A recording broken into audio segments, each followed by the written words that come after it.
Tere tulemast meestele testib rubriiki. Meil on täna testimiseks BMW X7 oma 5,2 meetri pikkuse ja 7 istme kohaga, koguvõimsus 250 kW pluss 9 kW veel täiendavalt elektrimootori jõudu. Proovime täna, kuidas auto sõidab, kellele võiks sobida 3 asja, mis meeldivad, 3 asja, mis ei meeldi ja kuidas ta tee peal ka püsib. Tänase saate on teieni toonud Autopay, vaata järgi meesteleht.autopay.ee, kui tahad natukene soodsamat autolaenust saada. Juba niigi headel tingimustel ta on. Täname siinkohal Inchcape Motorsit, mine vaata järgi Inchcape Motorsi kodulehelt ja meie stardime juba siit.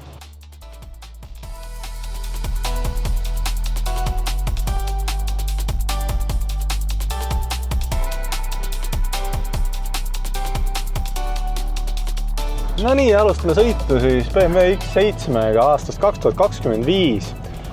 Esimene asi, mis peale kõrge istumisasendi ja selle mugava tooli kohe silma torkab, on siis selle mootori hääl.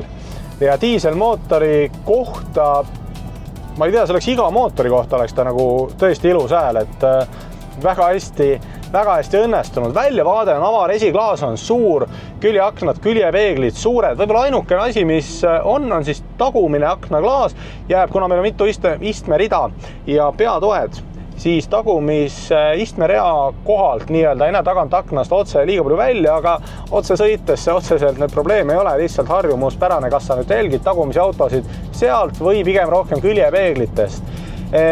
Rehvimüra osas vähe tegelikult vaikne auto ja mõnus kerge rool, et parklas roolimisel, mis võib nagu suure auto puhul olla, pead sa ainult mõõtmeid jälgima, see töö ise on lihtne ja tegelikult ei ole üldse keerukas. Ja positiivse lisana siit proovisõidu vahele ütlen ära meestelehe lugejale Autopay intress, mis on niigi soodsatel tingimustel autolaen, on meestelehe lugejale veelgi soodsamaks tehtud. Mine meesteleht.autopay.ee, täida taotluse kuni 30 000 eurot autosid saab soodsatel tingimustel ja ilma sissemakseta osta. Aga meie jätkame siit proovisõiduga ja kohe juba jõuame ka linnast välja, nii et natuke kannatust. Ja nüüd 3 huvitavat fakti antud auto kohta. Esimene neist on siis see, et kui sa Smart Digital Key ära seadistad, siis kuni 5 mobiiltelefoni saab siis selle võtme nii-öelda ära peita selliselt, et sa ei pea faktiliselt füüsilist võtit kaasas kandma.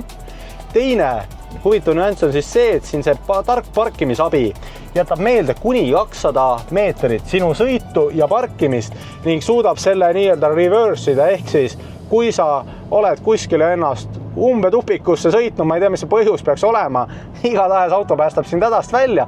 Ja kolmandaks, kui istmed alla klappida, mõlemad read, siis keskmine ja tagumine, siis pagasiruumi maht ulatub 2120 liitrini, mida siin näiteks tuua tavalised autod jäävad 500 tuuri pluss miinus, nii et kui istmed alla lasta, siis ei ole sul kaubikut peaaegu et juurde vaja, saad sellega asjad ära teha. Aga vaatame, jõuame Anteele ja oleme ühtlaselt jõudnud kohe siin 80 tuuri, siin ei tohi rohkem sõita. Nüüd, kõrv teravaks. On hästi summutatud auto.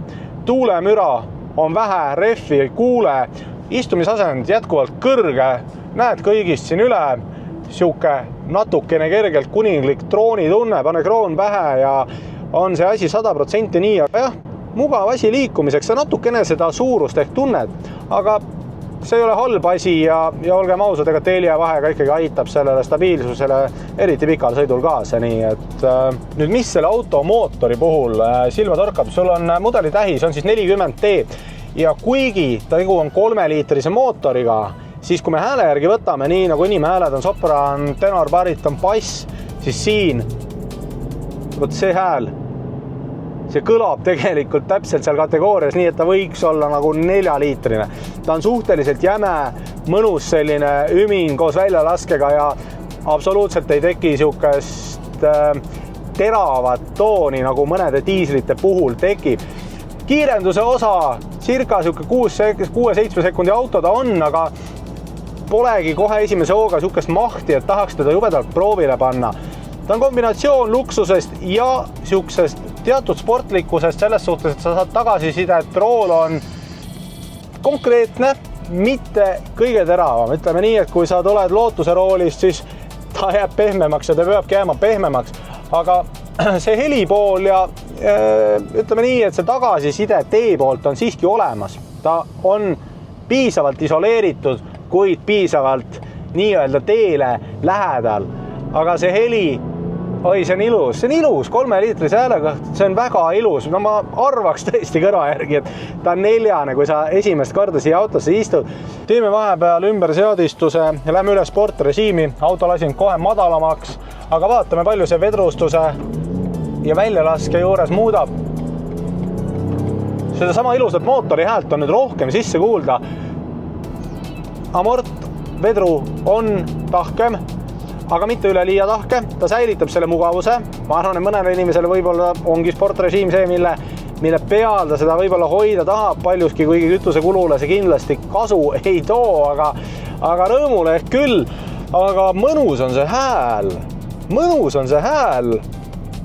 Palju meil on neid suhteliselt ökonoomseid autosid, mis pakuvad ka heli mõttes seda rõõmu. Kiirendustega on tegelikult täna juba enamus asju, ütleme nii, et möödasõidu kiirendus on vähestel mudelitel see, mille pärast muret peab tundma, aga ilus, lihtsalt kaunis. Ma arvan, et kui mitte kõige parem diiselmootor heli poolest, siis top 3 kindlasti väga huvitav. Täitsa üllatuslik, reaalselt arvaks, et siin alla V8. Mainin ära.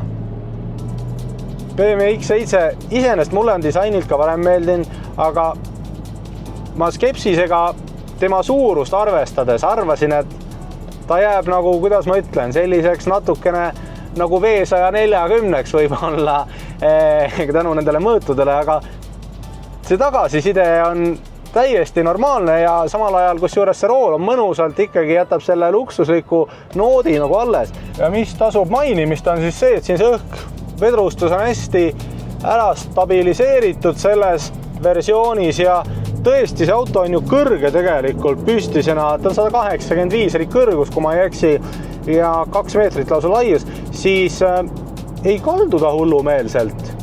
Sa saad kas ringteid võtta tegelikult sellise ühtlase kiirusega, ega eesmärk ei ole seda ringi nüüd läbida 3 sekundi asemel 2,5-ga, vaid lihtsalt küsimus on ka ökonoomsuses. Kui sa sõidad 6-70-ga näiteks ja pead ringil 20-ga läbima, siis tegelikult siuke 35 säilitada on inertsi ja kütusekulu arvestades lihtsalt mõistlik ja teine asi, et ka see tunnetus, et see auto ei kaldu sul käest ära ja samamoodi kere asend ei muutu nii, et ei pea kõhu põiklihast parajasti ringtee peal samaaegselt treenima, palju selliseid hüvesid, aga jah, tegelikult tekitab sellise natukene madalama auto feelingu see stabiliseerimismehhanism ja jätkuvalt teeb see 3-liitrine diisel enda tööd ilusti.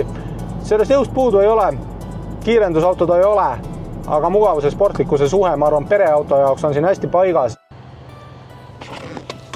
No nii, sellise väikse manöövriga saab siis 1,80 m mees siia tahaistmele ja ruumi mõttes on niimoodi, et tegelikult isegi peaaegu, et mahud siia taha ära.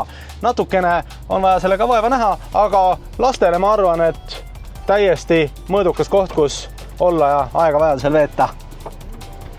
No näete, täpselt selliselt, kui oled kellegi taha lasknud, saab siis istmed uuesti paika sättida, aga keskmine istmerida.